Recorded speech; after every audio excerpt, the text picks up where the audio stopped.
I call to order this special meeting of the Governing Board and Executive Session. Today's date is Tuesday, October 22nd, and the time is 6 p.m. Welcome, everyone. Vice President Lindsay, could you please lead us in the pledge?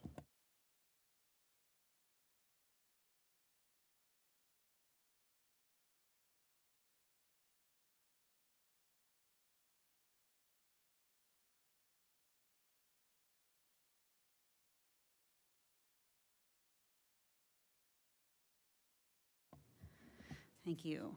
We will have a roll call of the board members, starting from my far right. Karen Warner. Amy Carney. Julie Sinowski. Zach Lindsay. And Libby Hart-Wells. There are 5 board members present. We have a quorum, and we will proceed with district business. All right, I have received no requests to amend the agenda, so I move to approve the agenda as presented. Is there a second? Actually, I have a motion to table item 4E, the FERPA presentation, until 2025, when new board members can benefit and be part of the discussion.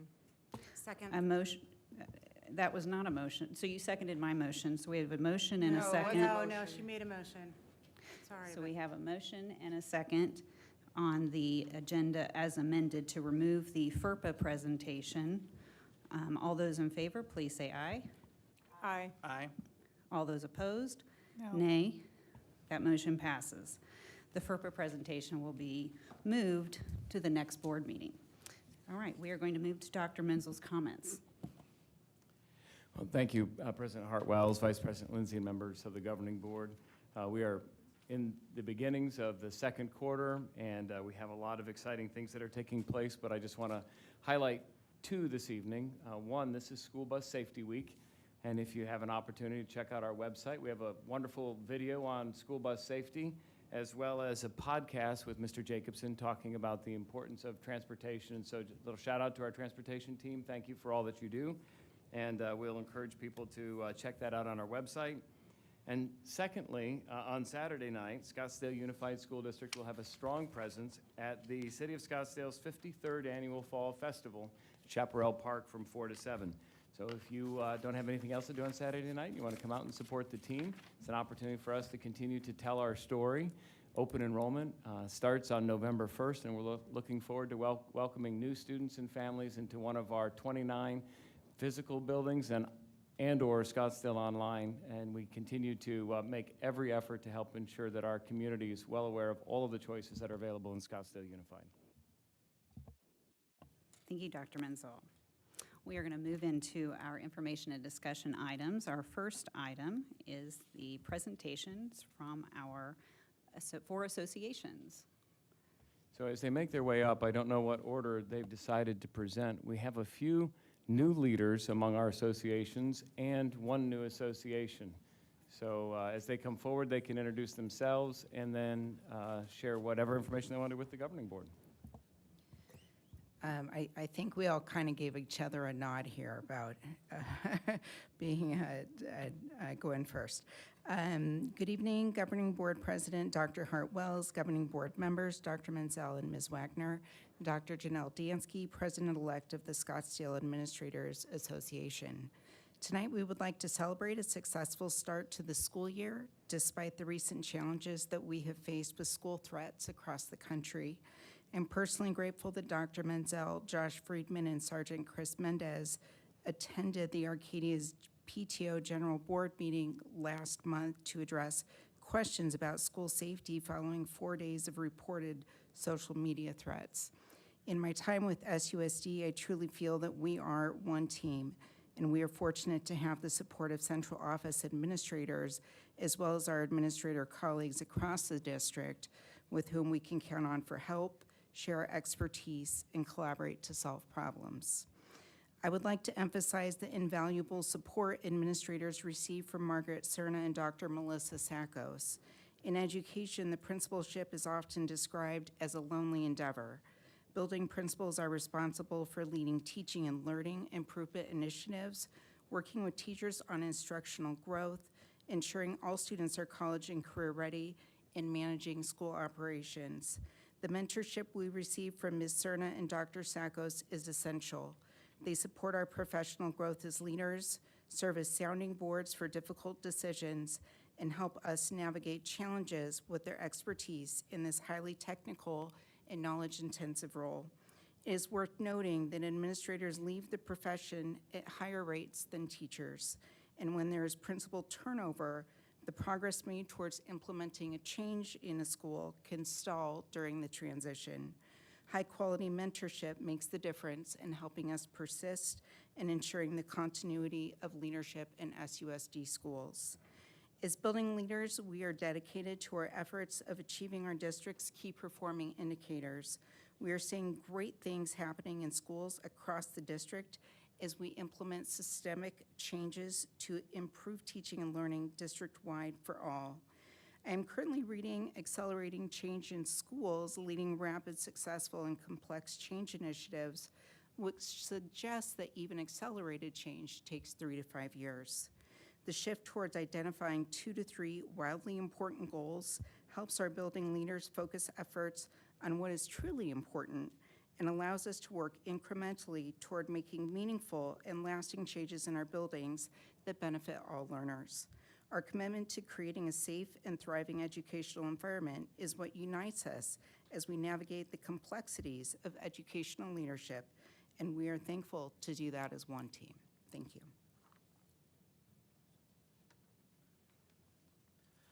Good evening, President Dr. Hartwells, Vice President Lindsay, Governing Board members, Superintendent Dr. Menzel, Gladys, and guests. My name is TJ Buckley, and as the Scottsdale Education Association President, it is my honor to update you on the certified staff of SUSD. We have had an impactful first 10 weeks of the school year. Our executive board has had the opportunity to meet with Dr. Menzel monthly to discuss ongoing issues that our certified staff are facing. I have had the privilege to complete 11 site visits across the district, where I have talked directly with certified staff. By the time of our next report, I will have visited all SUSD sites. These conversations have focused on the positive and negative aspects that each individual employee is experiencing. Each of those conversations have helped us to identify trends and learn the stories of each of our staff members to better support them. I wanted to highlight the great relationship we have continued to have with district administration and the good that has been accomplished already this year. You unanimously voted to approve the Pay for Performance plan at your last board meeting, which SEA fully supported and appreciates each of you for your vote of approval. That plan was written and discussed in collaboration between SUSD and SEA. Our site representatives played a pivotal role in ensuring all certified staff were informed when voting, which led to the overwhelming success of the plan. That plan ensures that certified staff are paid sooner due to not waiting for the school letter grades to be received, and it also better aligns with district initiatives in evaluation and professional growth. Last week, I had the privilege to meet with district administration to discuss the interpretation and implementation of board policy GCCA regarding certified staff general leave. I am pleased to report that we came to an agreement on the policy's interpretation and implementation, which will ensure more consistency across the district and ensure that staff can use their days for personal business as long as learning is not harmed in the process. We as an association share the district's administration stance that certified staff presence is vital for the best outcomes for our students. I would like to especially thank Dr. Menzel for his leadership on this issue, as he was directly involved with the discussions and helped lead us to this positive outcome. Today, we started negotiations between certified staff and district administration through our IBN process. We are excited to continue the work of making necessary improvements for our certified staff. Let's skip that part. It has been a wonderful start to the year for SEA, and we look forward to continuing the work with district administration and the governing board to improve working conditions for all certified staff, because improved working conditions leads to the best learning conditions for our students. Thank you. Hello, I'm Krista Dimitrilis, the president of the Scottsdale Support Professionals Association, the classified staff. Good evening, Board President Dr. Hartwells, Vice President Lindsay, members of the board, Dr. Menzel, Ms. Wagner, colleagues, and guests. Thank you for the opportunity to speak before you today. As we continue to focus on student success and building a stronger educational community, I want to take a moment to acknowledge and celebrate the vital role our classified staff plays in achieving these goals. First and foremost, I would like to thank our classified staff, including administrative support, facilities and maintenance, health assistants, nutrition services, paraeducators, security, skilled trade workers, and transportation workers. Each one of us plays a crucial role in supporting student learning, whether it's ensuring a safe and clean environment, providing nutritious meals, or offering administrative support. The work of our classified staff allows our students and educators to focus on what matters most, learning. We all share the same goal, which is to provide the best possible education and environment for our students. To that end, I want to extend an open invitation to all of our classified staff members to join us for upcoming listening sessions in December. These sessions will be designed as a space where we can come together to have meaningful discussions about how we can collaborate, strengthen our communication, and support one another. Every voice matters, and these sessions will allow us to hear directly from our staff about the challenges they face and the ideas they have for making our district an even better place to work and learn. These listening sessions will not only provide an opportunity for our classified staff to share their perspectives, but will also encourage the development of strategies that allow us to work more effectively as a team. Whether you're a bus driver, food service worker, or any other vital role, you are essential to the success of SUSD. Your daily contributions keep our schools running smoothly, support our students' well-being, and create an environment where learning can thrive. I firmly believe that when we listen to and support one another, we create the foundation for a positive and productive workplace. Our students' success depends on all of us working together, and by acknowledging the importance of every role, we can continue to foster a culture of collaboration and respect. To end, I want to thank each member of our classified staff for the invaluable work you do every day. You are key players in the success of SUSD, and your efforts make a significant impact on our students and our community. I look forward to our listening sessions, to hearing your voices, and to working together as a united team for the benefit of our students. Thank you.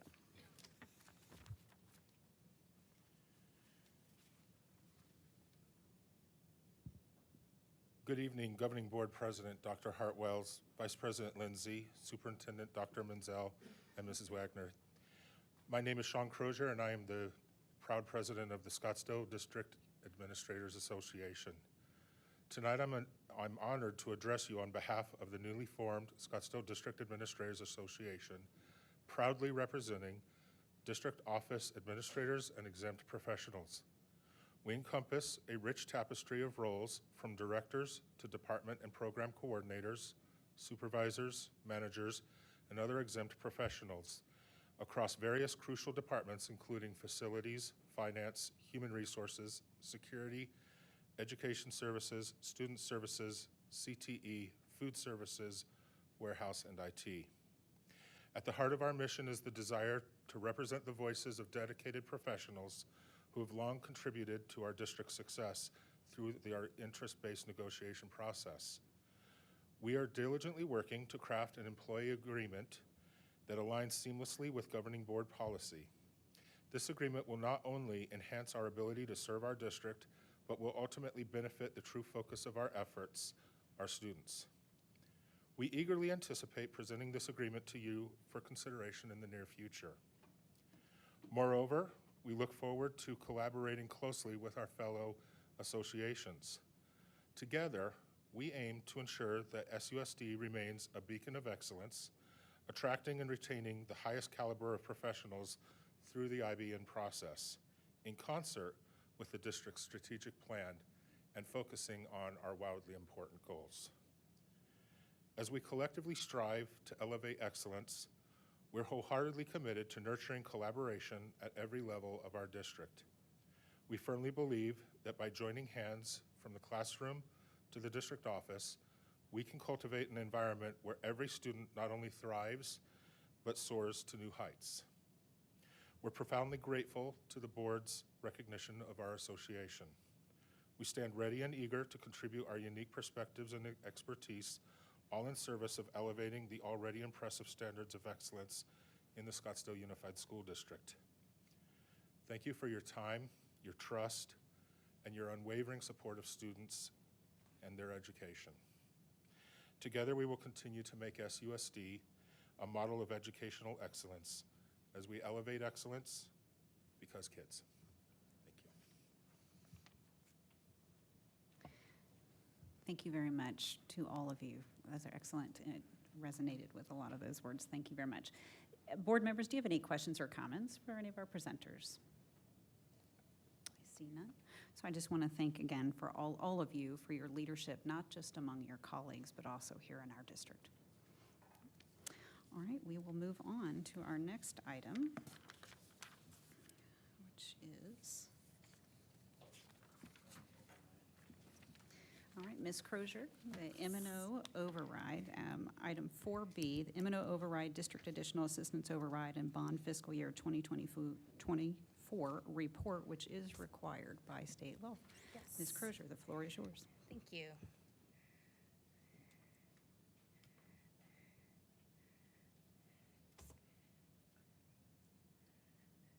Let me get that set up. Yes, good evening, Board President Hartwells, Vice President Lindsay, members of the board, Dr. Menzel and guest. As was stated, it is a requirement of ARS statute 15481 and 15491 that any district that has a bond or override present information to the public regarding the bond and override, basically providing what was the actual expenditures for the prior year and what is the anticipated budget for this year. I want to start off by thanking our extremely generous community within Scottsdale Schools that is so giving with passing these bonds and overrides when we've asked for them in the past. We just renewed for this year the M&O override. The year before that was the capital override, and we've had the bond in place since 2016. So it is because of the voters' generosity that we are here tonight sharing what we've done with those dollars. So the first one we're going to take a look at is the maintenance and operations override. This is exactly what is within the pamphlet. It describes for us how we need to spend those additional dollars that we receive, which is 15% of our revenue control limit. As you can see, for 23-24, our main focus was on maintaining current classroom sizes, along with music, art, world language, athletics, and co-curricular activities. Those are the two top spend areas for us. And I'm looking at this realizing that should say 24-25 budget. That is our anticipated budget for 24-25 school year for the override. And as you can see, it's pretty in line with what we have been spending in the past. Next one we'll take a look at is the additional assistance override, which is essentially capital. This was passed by the voters and went into year one, was the first year of it for 23-24. That first year, we passed a bond for 10% of the RCL, or revenue control limit. The first year of that, it was not quite to the $14.5 million cap that we have there. So it was a little bit lower for the budget.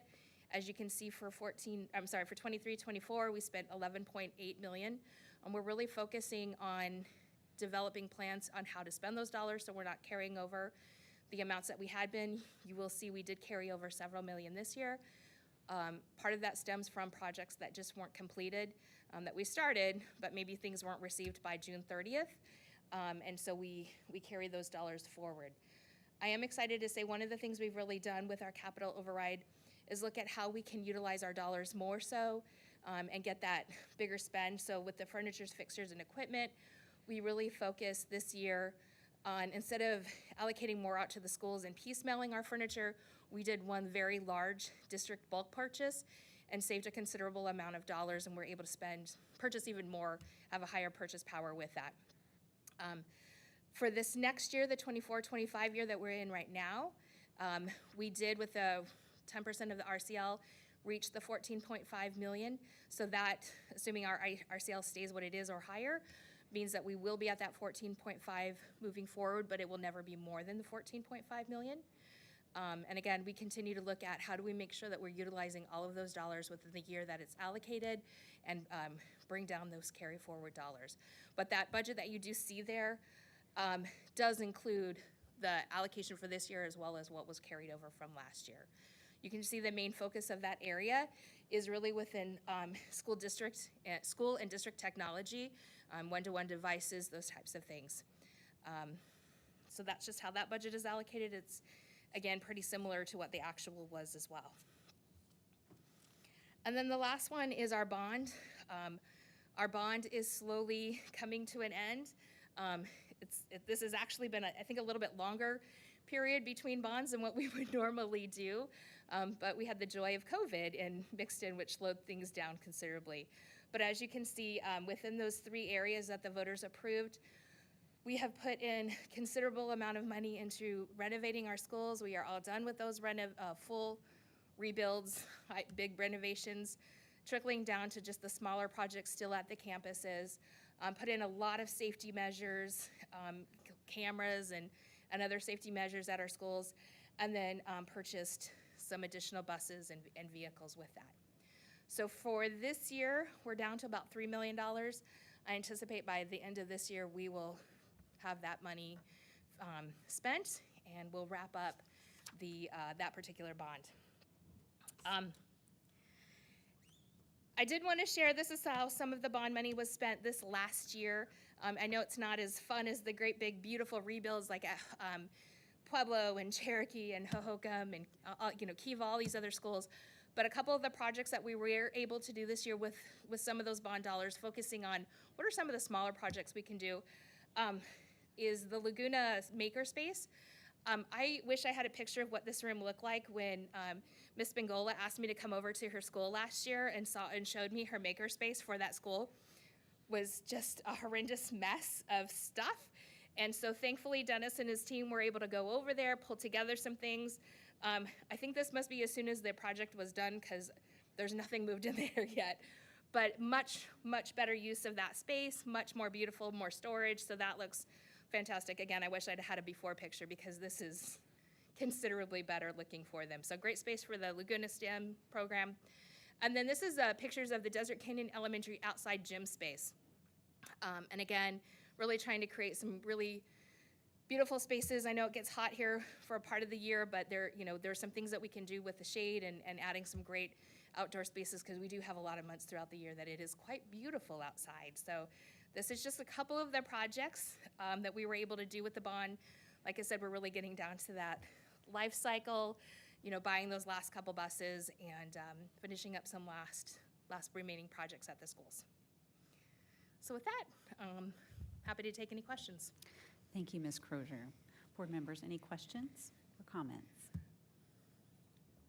Ms. Sanowski. Thank you, Board President Dr. Hartwells.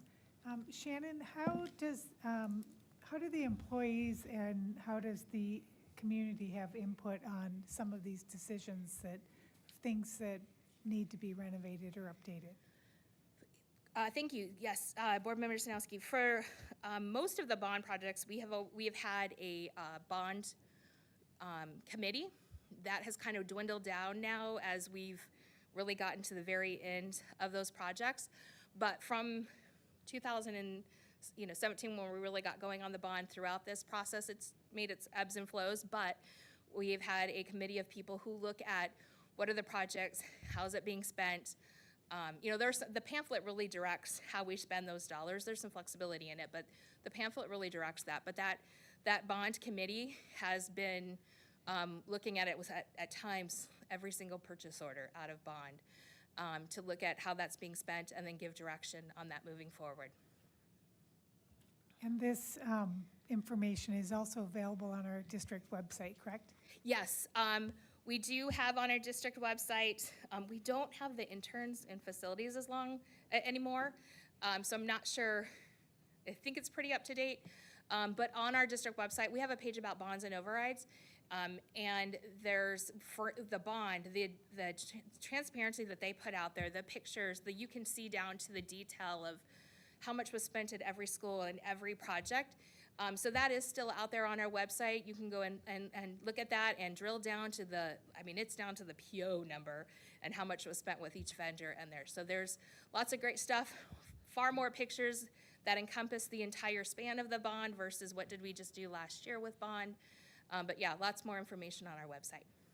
Thank you for reiterating that transparency and input process is in place, and we do appreciate it. Thank you. Absolutely. Thank you.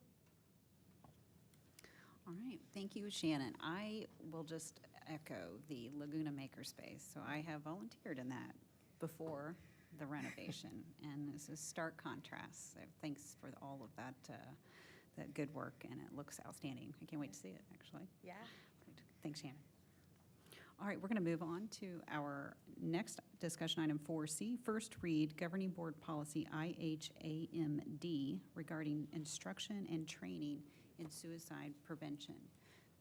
Mr. Buzin, are you leading? Great.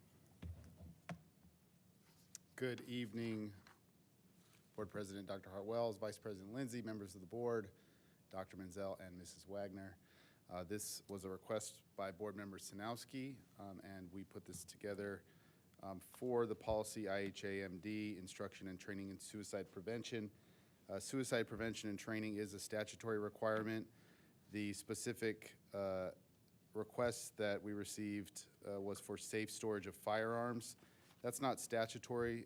The district has a annual training in which currently it is done with parental consent through the Code of Conduct, and I believe the recommendation was to include, to make it not optional, to make it mandatory, and then parents could opt out if they chose to.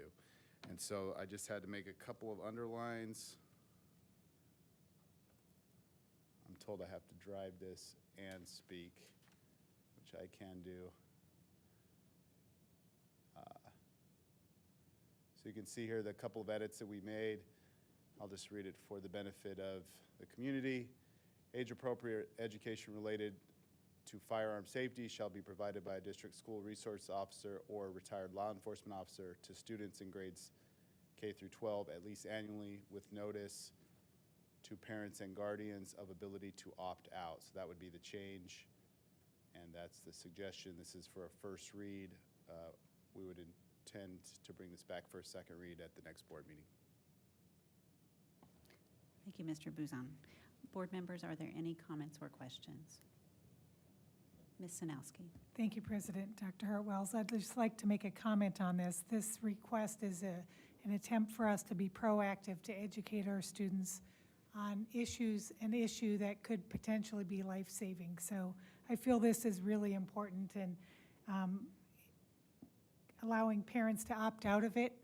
I think, I know there's a safety meeting tomorrow with the Scottsdale Parent Council. I'd like to hear what they have, what kind of input they provide on this too.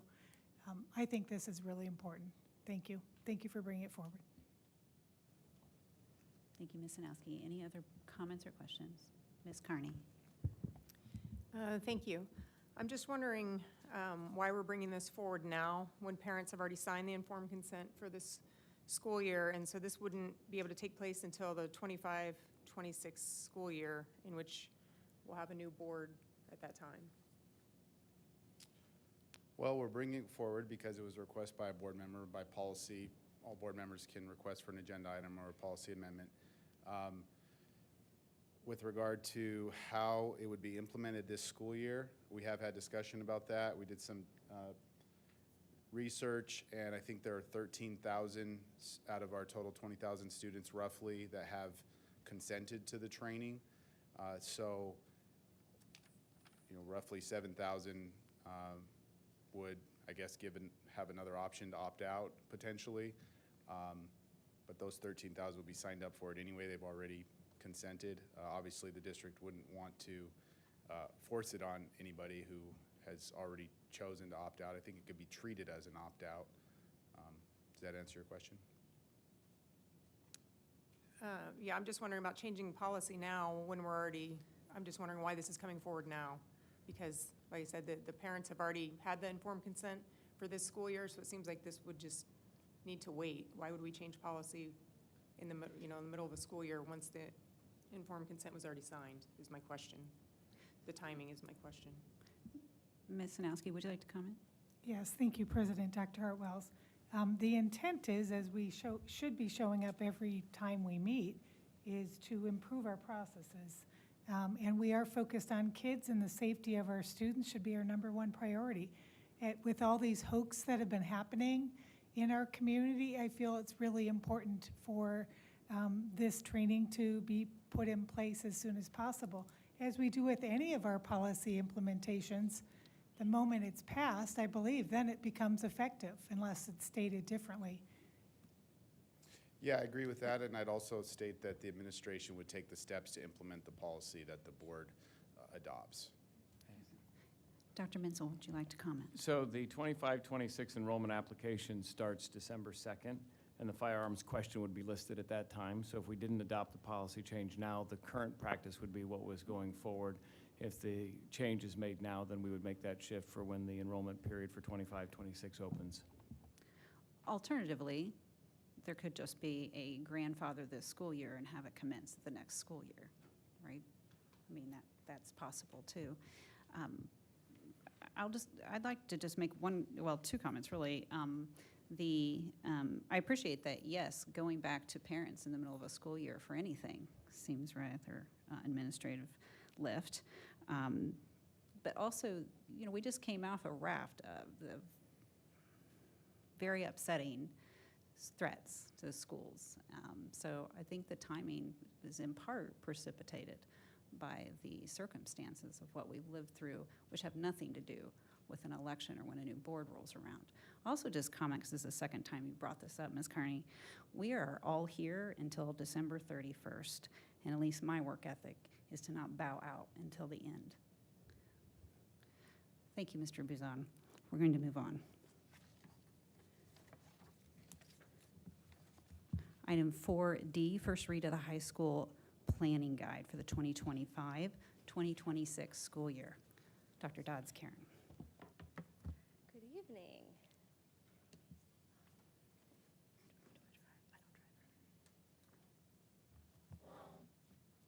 Okay, am I opening this? I think.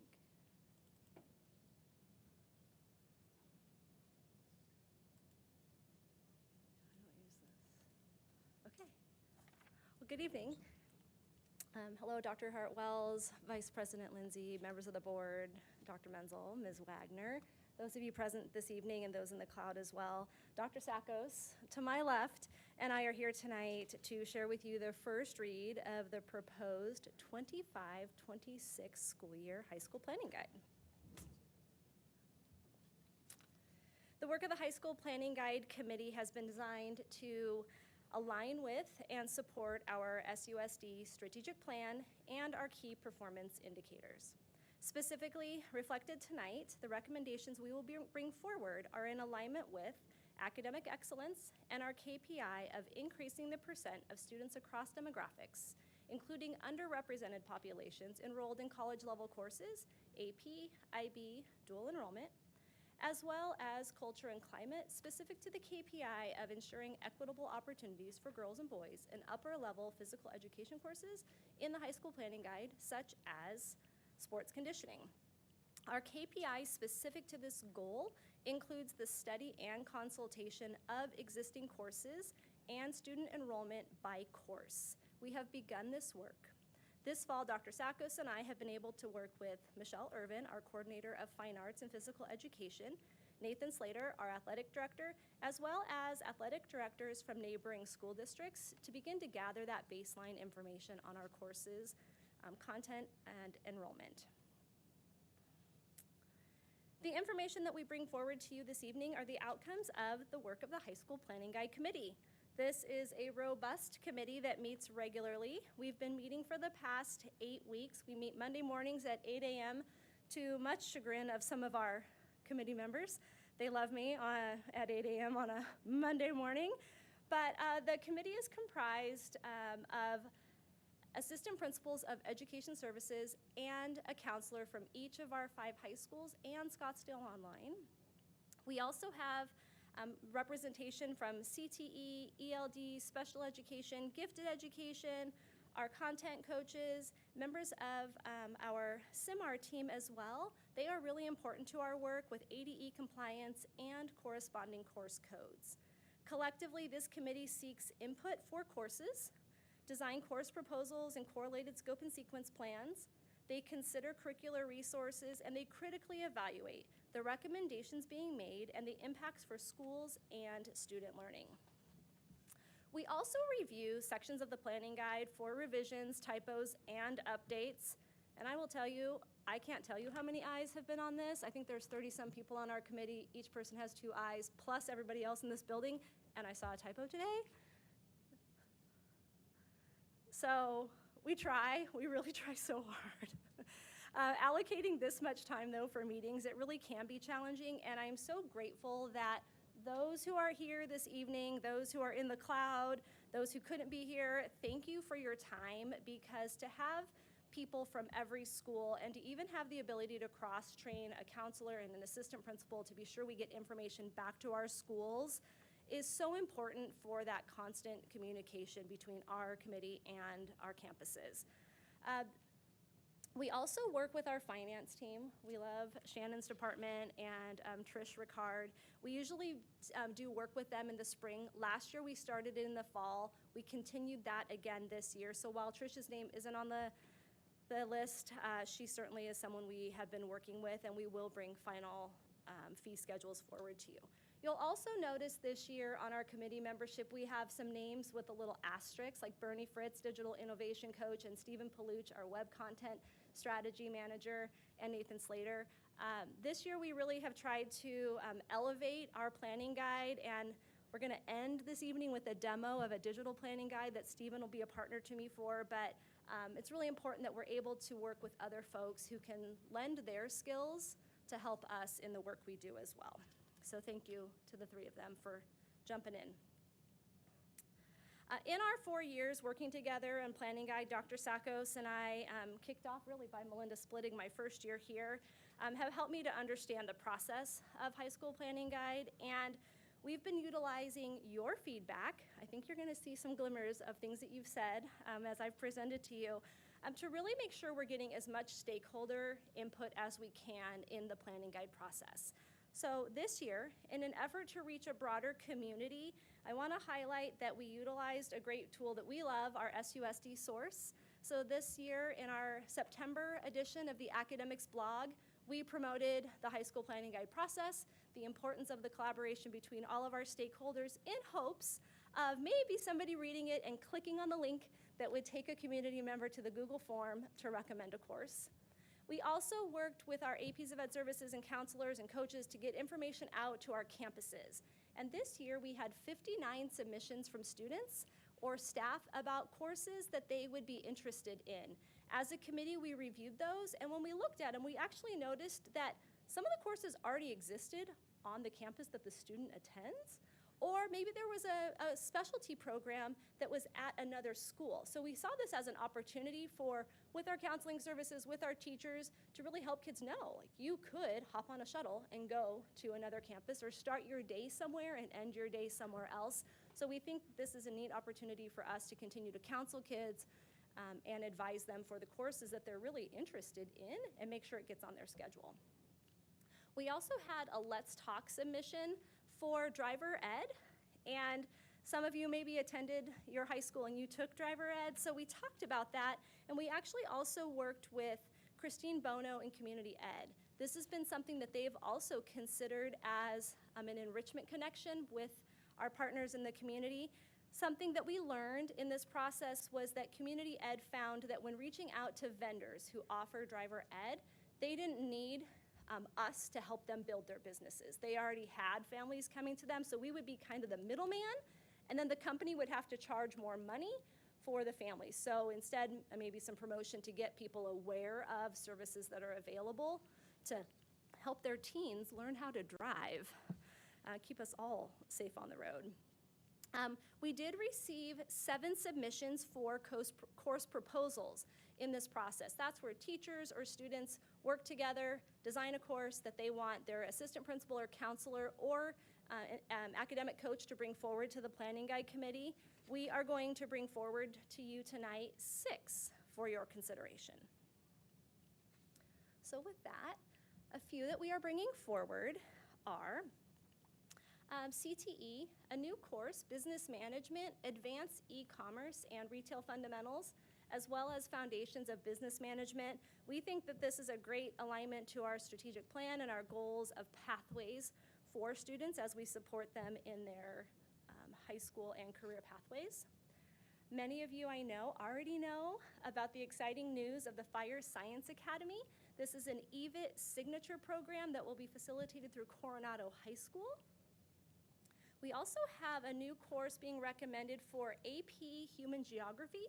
This came forward from a teacher. What excited us about this new course is that this course is known for being very student-centered, very interest-driven, very AP forward in the respect that because it has such high interest, kids can build confidence and then they seem to pursue AP more because they've had success in that AP Human Geography course. And then you may remember 2 years ago we first brought to you Italian 1. That was an interest that came out of one of our high schools. That led to Italian 2, which then we thought we really need a formal Italian curriculum adoption. So last year you approved a curriculum adoption for Italian. We are proposing, because of the high interest of kids, that we add Italian 3 and 4 honors. We're bringing you 4 honors in advance just so that we can prepare curriculum should this course continue to be so popular. We also have for you some new fees or changes to fees. So the recommendations that you see illustrated here on this slide are in alignment with our KPI for student involvement, and we've really made an effort to be more clear with our community. The cost you will see have some increases. This is just due to the economy, but we have been intentional to add in some language for a not to exceed $400 per student per school year. So if I'm a 3-sport athlete, I'm not paying $600, I'm capped at $400. We don't want to discourage kids or their families for supporting them in their athletics. We also, while it has always been a practice in SUSD to have an alternate fee schedule for students approved for reduced lunch or free lunch, it wasn't specifically outlined in our fee schedule. So we wanted to bring that forward in an effort to make sure that as we work toward that KPI to get as many kids involved in our schools, that kids aren't afraid to go out for a sport in fear of a $200 fee, because that would have been the only fee they would have seen historically, unless they had gone to a coach or an athletic director, some trusted adult on campus for some help. And we also have a new fee coming back for summer school. Prior to ESSER, it was a fee-based summer school program. ESSER kind of changed our world, as you all know, and this year we will need to bring back a fee for each course in summer school. There are some scholarships available through federal grants, but again, some of those federal grants have been decreased. And then we are adding a fee for mariachi ensemble. This was a new course that you approved. We are recommending a fee. This is no different than any other performing ensemble that we have within our school district. This would allow kids to travel, to do competitions, and have that fee to cover the busing or the entrance fees that they would have for the competitions that they would participate in. We also have on this slide some more changes, edits, and revisions. I mentioned that we've tried to level it up, elevate our planning guide. We've heard clearly that it's hard to read that whole planning guide. There is so much information in there. And what do I do if my student's going to a community college? What if they're going to an in-state four-year university or an out-of-state? In our conversations with our counselors who are superstars, they have said, we have some documents that we share with our families. We're like, well, let's all talk about these documents we share with our families about how we go to college. So Kelly Ender, one of our counselors from Arcadia, really got the ball rolling, and we added a new graphic on page 9, and it illustrates how our courses prepare kids for SUSD graduation, community college, in-state, and out-of-state. And we think that that will be helpful to families as they're making decisions with their students about what courses they should enroll in.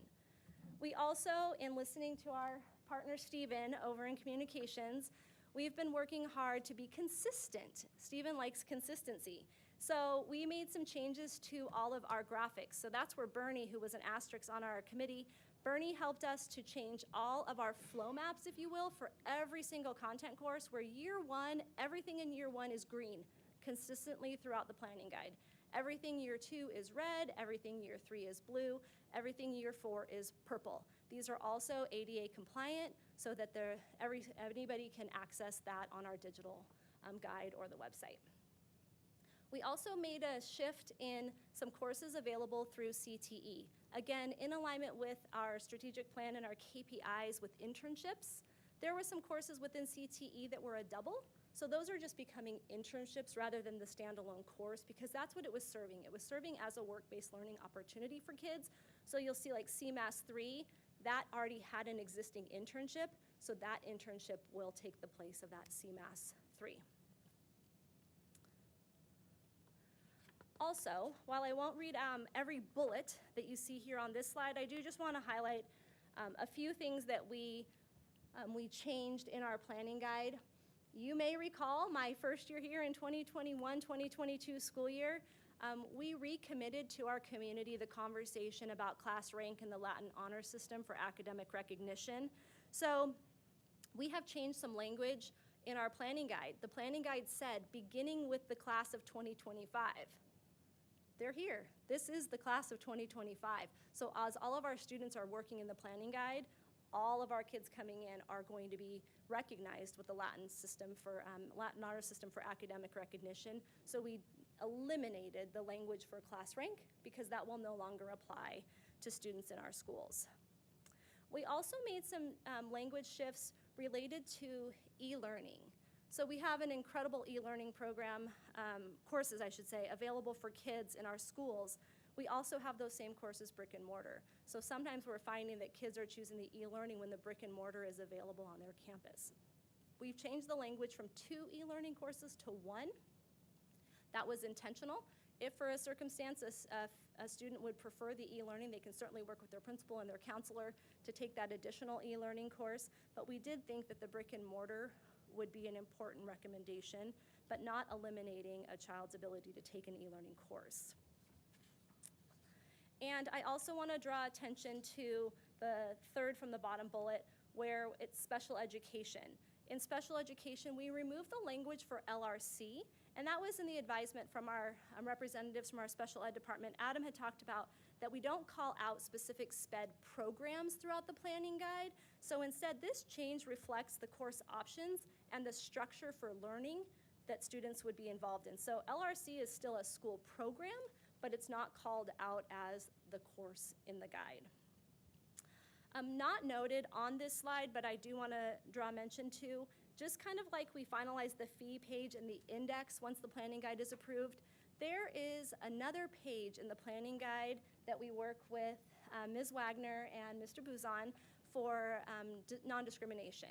That document, last year, you might remember, we talked about how the date was 1 year behind because we get that new letter when the school year begins. So what our thought was is that we could bring that new letter to you in the fall next year. That would be that addendum to the guide.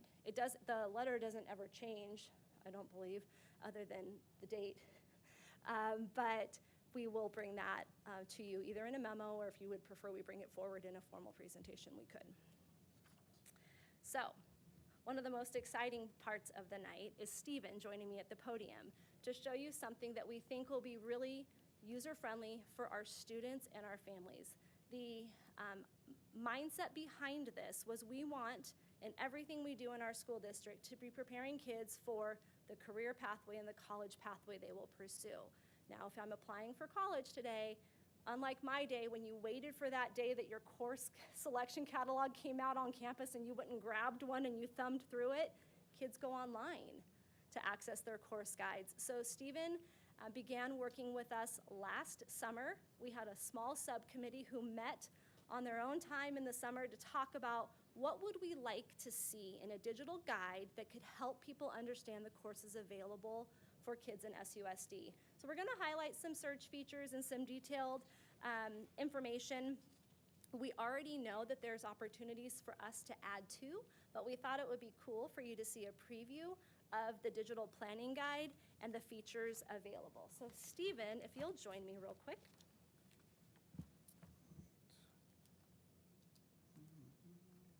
Good evening. My name is Stephen Paluch. I'm the Web Content Strategy Manager.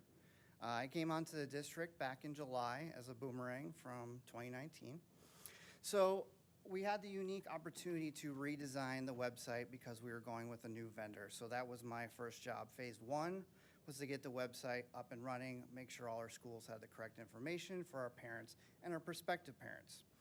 Phase 2, that's where we are at now. Now we can start improving our processes, improving the way that we display our data.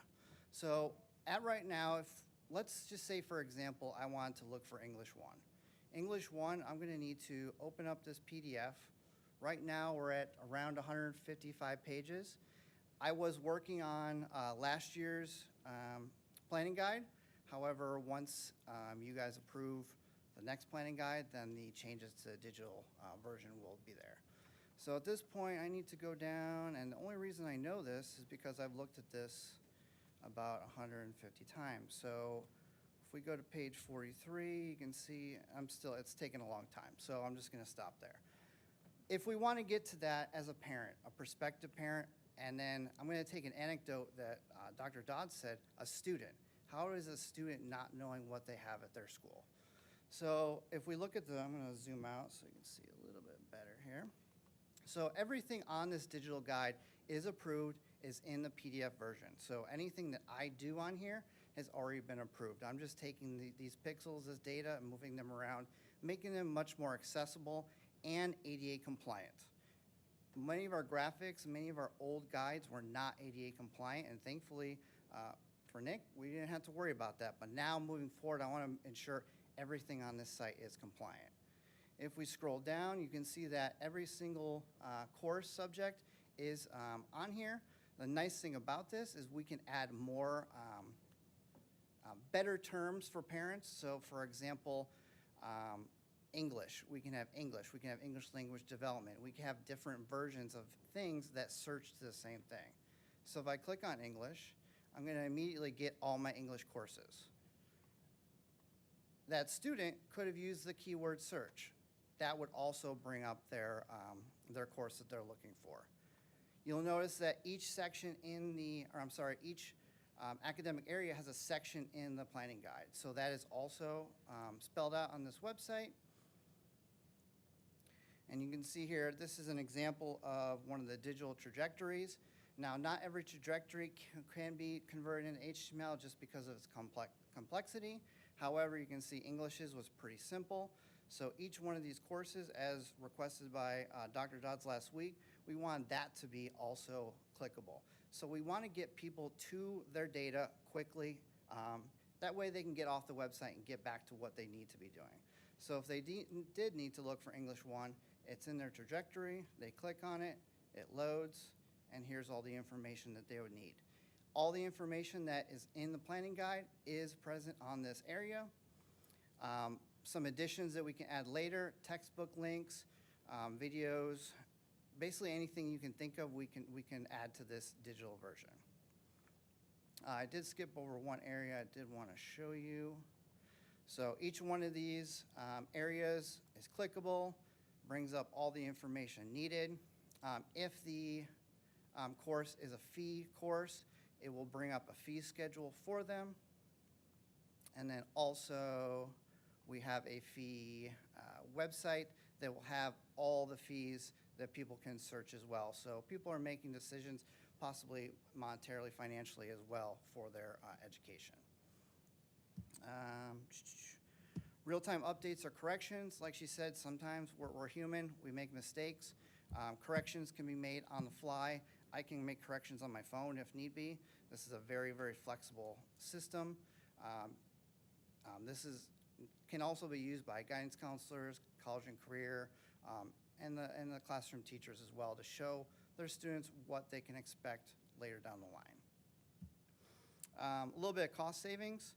We do have people that print out 155 pages of this guide. while I can't tell them not to, they don't need to at this point. It is, all online here for them.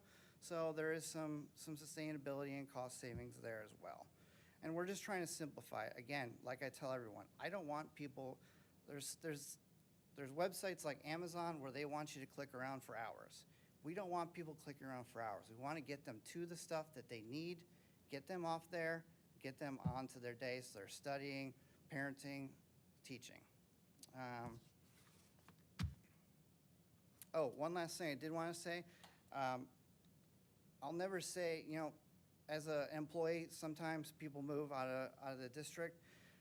This is a system that I'm going to teach teaching and learning to use. It takes about an hour for me to teach them how to use this. So the goal is to hand this off to them, so I am not doing it day to day. But again, I'm always here to help. You can ask any of the teaching and learning. They send me a ton of updates a day. It's quick, it's fast. I want to get their stuff up there because it's not for them, it's for the students, it's for the parents. For time's sake, I'm going to skip this temporary link area, but if you were to look at ASU course catalog, U of A, UTI, if you're a CTE student, remember we're not all necessarily going to college, we still need to give those opportunities. You can take a look at their course catalogs. Everything is digital. We're trying to get the stuff just up there so everyone can see it. A PDF that's 155 pages is great for a source document, but on a website, it's not necessarily the best solution. So that's where we're at right now. Feel free to email me if you have any questions about how this is built or any ideas of where we can go forward, or talk to Dr. Dodds. Thank you. Thank you very much, Stephen. And with that, we will take, I don't want to hang up. Okay, thanks, guys. Will you click one more? Are we ready for questions, Yes. Dr. Dodds? There we are. There we What go. questions can I help you with? Board members, do we have any questions or comments? Ms. Sinowski. Would you prefer that we reach out to you specifically if we have any questions, since this is just the first read? I'm happy to record any questions you have and follow up in writing to all of you. I can address any specifically this evening if that's helpful, or I have some backup band members in the audience who can help me too. Okay, maybe, it's nothing major for sure, but if you could thumb it over to page 17 of the planning guide itself. I had a question I don't think I can show it to the on, public, but. maybe it's 18, it's 18. Okay. 2 was crossed out for the on-campus labs, Mhm. and it's replaced with 1. Why is there that change from 2 labs to 1? Thank you. Board member Sinowski, members of the board, as a planning guide committee, we talked greatly about the brick and mortar courses that we offer that are also an e-learning course.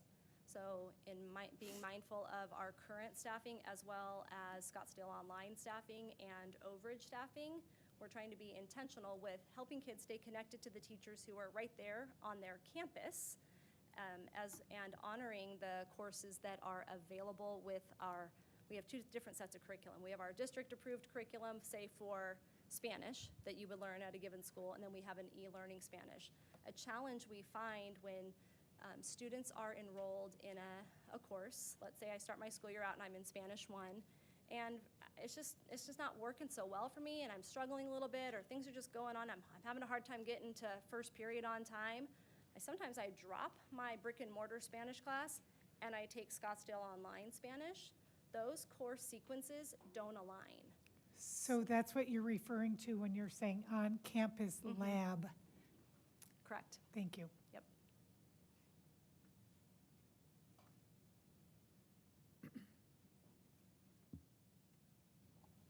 Any other board questions or comments? Ms. Carney.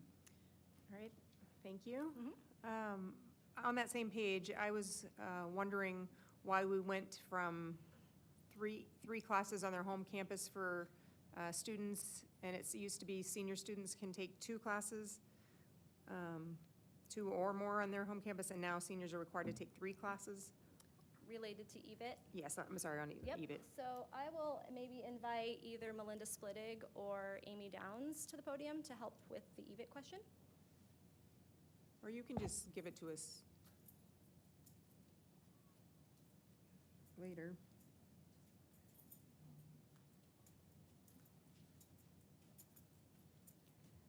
I'm Amy Downs. You guys know me from CTE. And Melinda, I'm Melinda Splittig. I'm the principal at Coronado High School.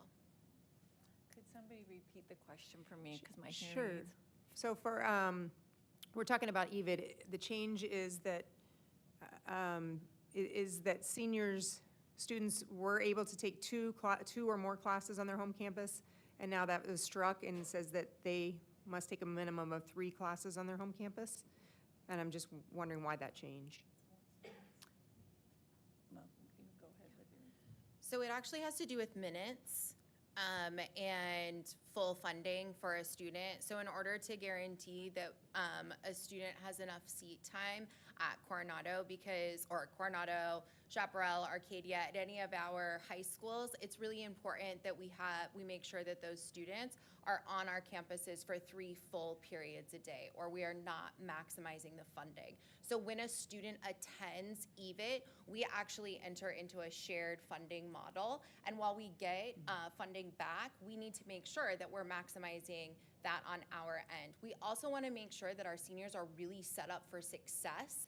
And the best way that we can do that is making sure that they're on campus. We also want to make sure that they really get to participate in that full comprehensive high school experience. So pep rallies, senior photos, senior meetings for graduation, all of those kinds of things happen through the course of the day, and we want to make sure that they're maximizing that time on campus. So does that answer the Yep. question specifically? Yes, Okay. thank you. Any other board members have questions or comments? Ms. Sanowski? Thank you, President. Dr. Hartwells, just thought of another one. You had mentioned campus shuttles. Do we offer an organized system with the inter-campus shuttle from one high school to another?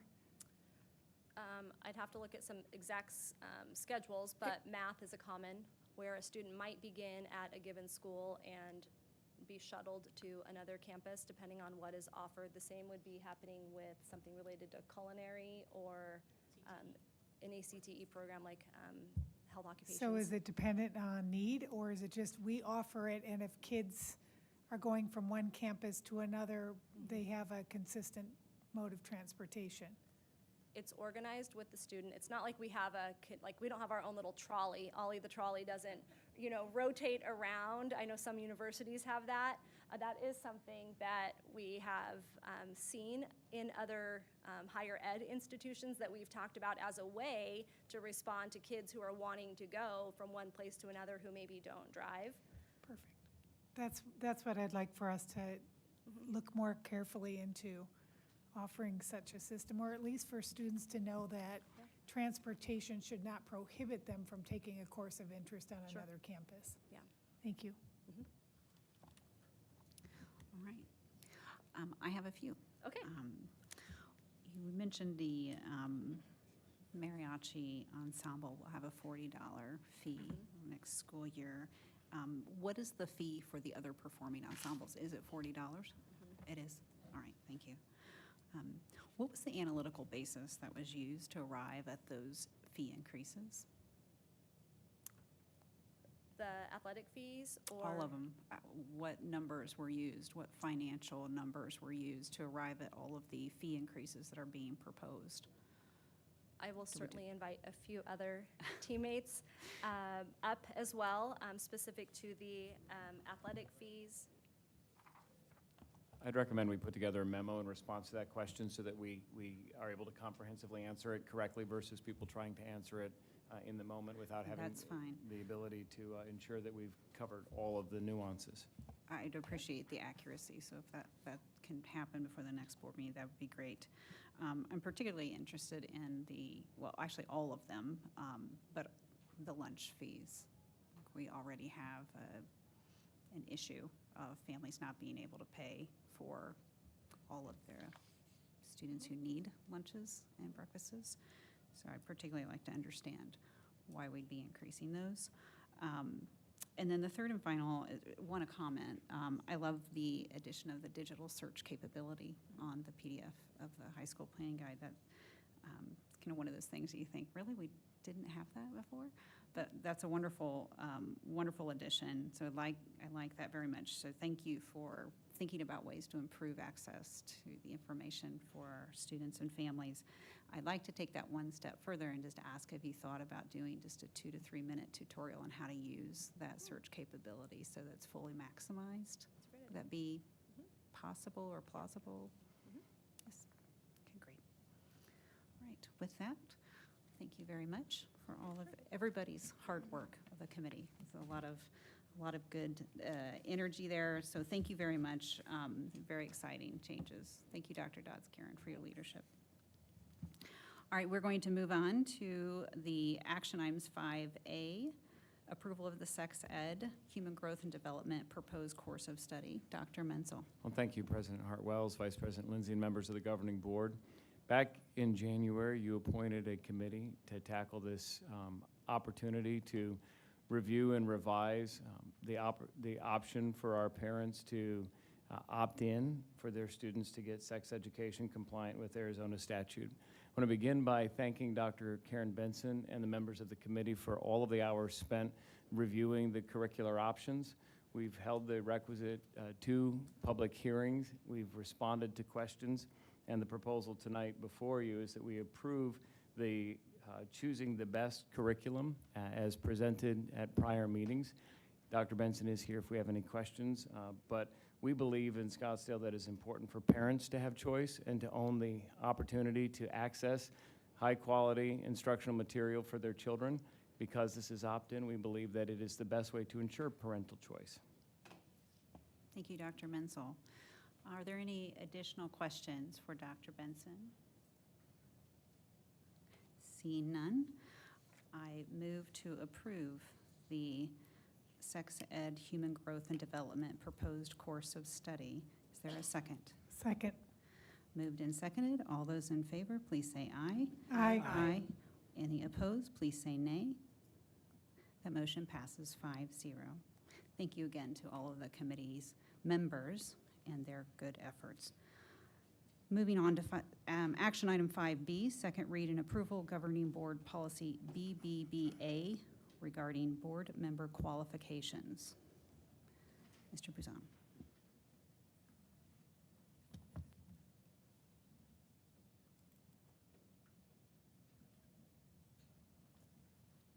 I would ask for a vote on this one. We brought it at the last meeting. It's a statutory change to BBBA, board member qualifications. There have been no changes since the first read, correct? That's correct. Correct. Any questions or comments? Board members, seeing none, I move to approve the second read and approval of the governing board policy BBBA regarding board member qualifications as presented. Is there a second? Second. Ms. Sanowski seconds. All those in favor, please say aye. Aye. Opposed, please say nay. That motion passes 5-0. Moving on to 5C, second read and approval, governing board policy DJE regarding bidding, purchasing procedures. Mr. Buzan. Thank you, Dr. Hartwells, members of the board. This one did have lots of discussion back and forth since our last meeting. This is a third read. Couple of notes. The district administration, myself, with Dr. Menzel's assistance, we changed this from what was $150,000, which was the administration's initial recommendation, to $100,000 after board discussion.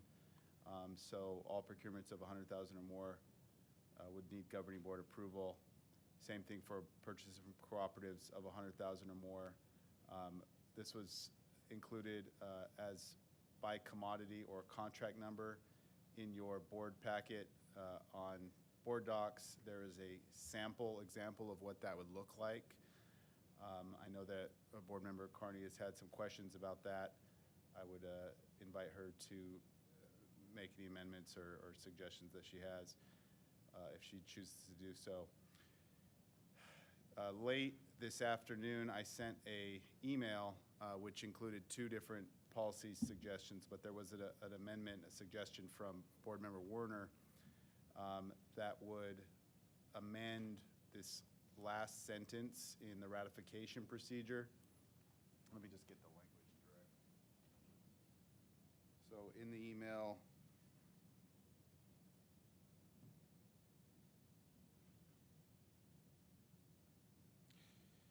the language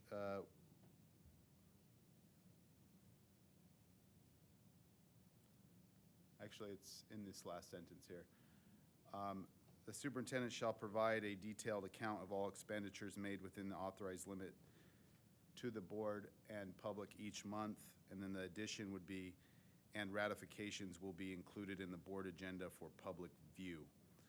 So if the administration by policy exceeded the estimated amount the board had previously approved, then it would come back for ratification, and the administration would be required to put it in the board agenda, which would be on board docs available for the public to see that. So that's the amendment that I received today. The others I think I've explained. Happy to ask any questions, and I would invite a vote to pass this policy. Board members, are there any questions or comments? I'll just comment that I don't believe that the language you just shared that was submitted today departs from either current practice or the intent of the original language from the second and first reads. Would you agree? It's kind of a different way to say I think what's already happening. I think it's a little bit duplicative. It adds a requirement that, it's just more clarity for somebody who has to read the policy and try to administer it, or to, I don't know if administer is the right word, but to follow the policy, because that's really what we do as employees. We follow your direction, your guidance as a governing board. And so I think that it adds a little bit of clarity. But I also think that the ratification is stated in there in the previous paragraph. Fair enough. And Dr. Menzel, this is consistent with how, and I'm specifically referring to the new language that was added today, is consistent with the current practice? Yes. Okay, all right, thank you. That's what I thought. All right, with that, I'm going to move to approve the second, 5C, second read and approval governing board policy DJE regarding bidding purchasing procedures as presented by Mr. Buzan this evening. Is there a second? Second. Ms. Warner seconds. All those in favor, please say aye. Aye. Opposed, please say nay. Nay. Right. We are moving on to 5. That motion passes 4-1. Moving on to 5D, second read and approval governing board policy JFB regarding open enrollment. Mr. Buzan. Thank you. This one was discussed on first read at our last meeting. There was one statutory addition which enables the school district to give enrollment preference to children who are children of a member of the armed forces of the United States who either is in active duty or was killed in the line of duty. And I would ask for a vote on this. Any questions or comments from board members? I see none. I move to approve the second read and approval governing board policy JFB regarding open enrollment as presented this evening. Is there a second? Second. Ms. Sanowski seconds. All those in favor, please say aye. Aye. Opposed, please say nay. That motion passes 5-0. Moving on to action item 5E, second read and approval, the governing board policy KEB regarding public concerns or complaints about personnel.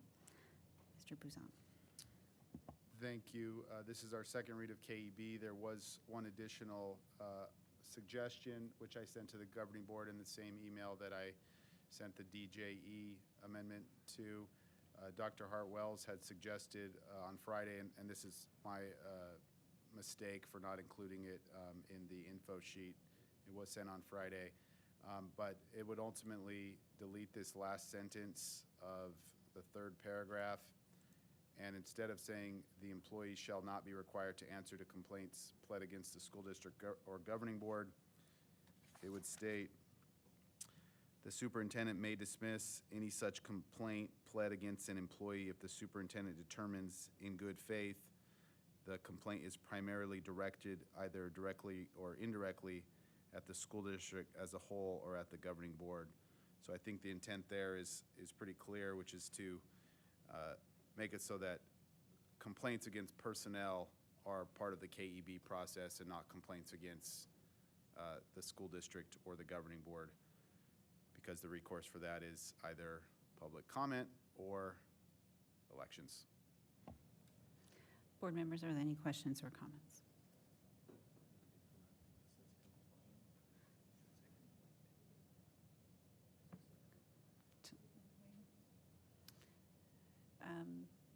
The last sentence up there would be removed and replaced with,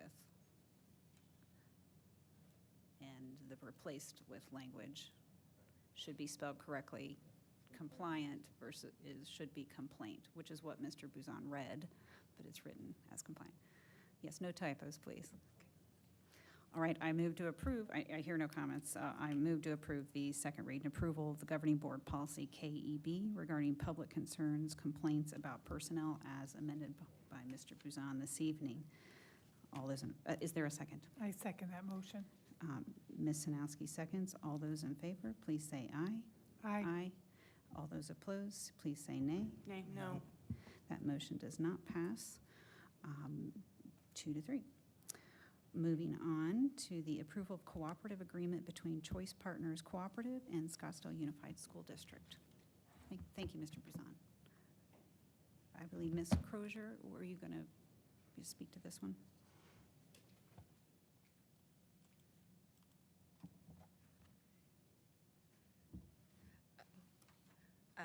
President Hartwells, Vice President Lindsay, members of the board.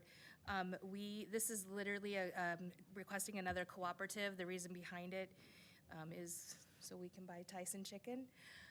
It had been on a commodity that was through ADE.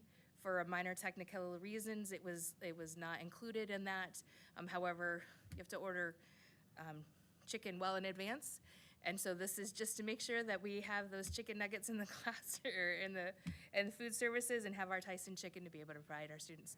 There's no other vendors that we are looking at this time with them. Not that, somewhere down in the future there wouldn't be, but at this time, we're just doing this so that we can then, if approved, we'll come back in November to approve for the Tyson chicken order.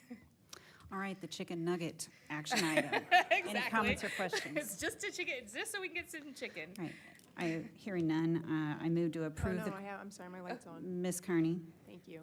Okay, just so I can clarify, since right now we are approving using the cooperative, and then next meeting you will be bringing back the specific contract? Yes. Okay, and by approving this cooperative, are we approving all of the vendors within that cooperative? Or? No.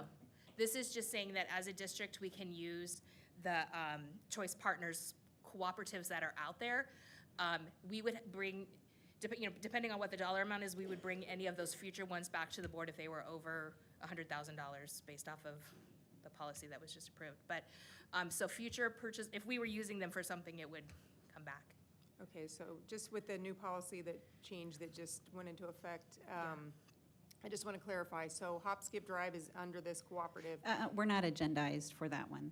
Okay, but I have to approve this, and I need to be educated on my vote? You've asked several questions over the last couple of weeks, Ms. Kearney. Please just stick to the agenda item, okay? Don't talk about vendors specifically. Okay, any vendor that, I was giving a specific example, any vendor under this cooperative that's under 100,000 would not come to the board, no?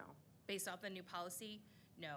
At this time, the only thing we are looking to use them for is just for this Tyson order. Okay, thank you. Any other questions or comments? All right. I move to approve the cooperative agreement between Choice Partners Cooperative and Scottsdale Unified School District. Is there a second? Second. Ms. Anowski seconds. All those in favor, please say aye. Aye. Opposed, please say nay. No. That motion passes 4-1. Moving on to 5G, approve the use of the Sourcewell Cooperative Contract for the purchase of alternative student transportation solutions. Ms. Crozier. So this item is just, we've had only 2 vendors that we've been using for contracted services for transportation, contracted services for our special needs students. There have been RFPs that other districts have done. We looked at one that a district did, and other places looked to see what the qualifications were for those vendors. And so in researching what others have done, as well as what is pricing, what are their safety standards, those things, and knowing that while we're looking fairly low right now on the number of students that are being serviced through that, we know we have quite a few students that are either on hop skip, which will potentially become an issue soon, as well as we have quite a few students on care transit. So this is just literally to give another option out there if we need, so that we have options as students may need transported services. This is new for them, so it will take them a little bit of time to be able to get their driver pool up. So this is something that if it's approved, it's not like tomorrow we're gonna be rescheduling students with them. We'll have to start working with them on what numbers that would possibly look like. But this is just to give a third option for those contracted services.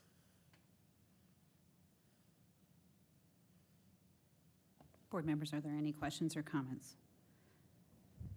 Hearing none, I move to approve. Sorry, my light's Ms. on. I don't Kearney. know. Right. Can you see it? Maybe I need to move it. I just wanted to say one thing, and maybe this is off a little bit. I wanted to thank David for putting out the email communication to parents, because I did receive that. So Good.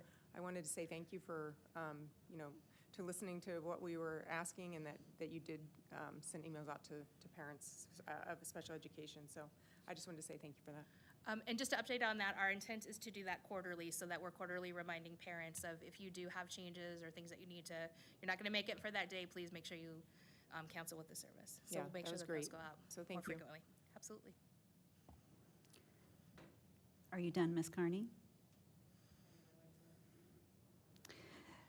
I move to approve the use of the Sourcewell Cooperative Contract for the purchase of alternative student transportation solutions. Is there a second? Second. Ms. Sanowski seconds. All those in favor, please say aye. Aye. Aye. Opposed, please say nay. That motion passes 5-0.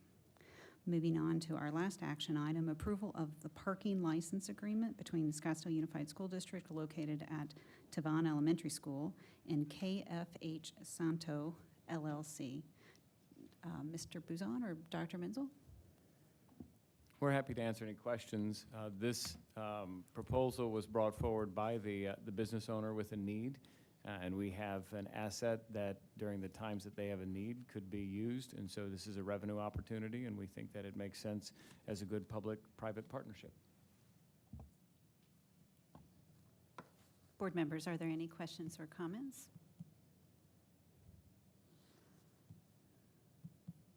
I see none. I see no lights.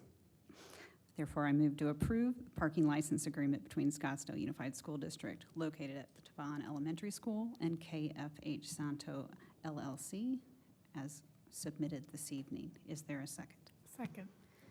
Ms. Sanowski seconds. All those in favor, please say aye. Aye. Those opposed, please say nay.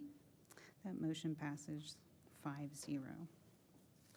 All right. This next action item actually requires a vote of the majority of the board to convene an executive session. I move to approve convening into an executive session for the purposes of discussion or consultation for legal advice with the attorney or attorneys of the public body pursuant to ARS 38-431.03A3 regarding county property tax issue. Is there a second?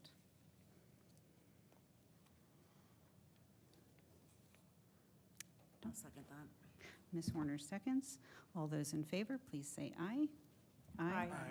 Opposed, please say nay. That motion passes 5-0. We will convene an executive session. And folks, we're going to stay in here, so we're going to ask you to step out for the period of time, and we will re-adjourn. You're welcome to join back with us after we are all finished.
All right, we are reconvening our special meeting of the Scottsdale Unified School District Governing Board. The time is 7:55.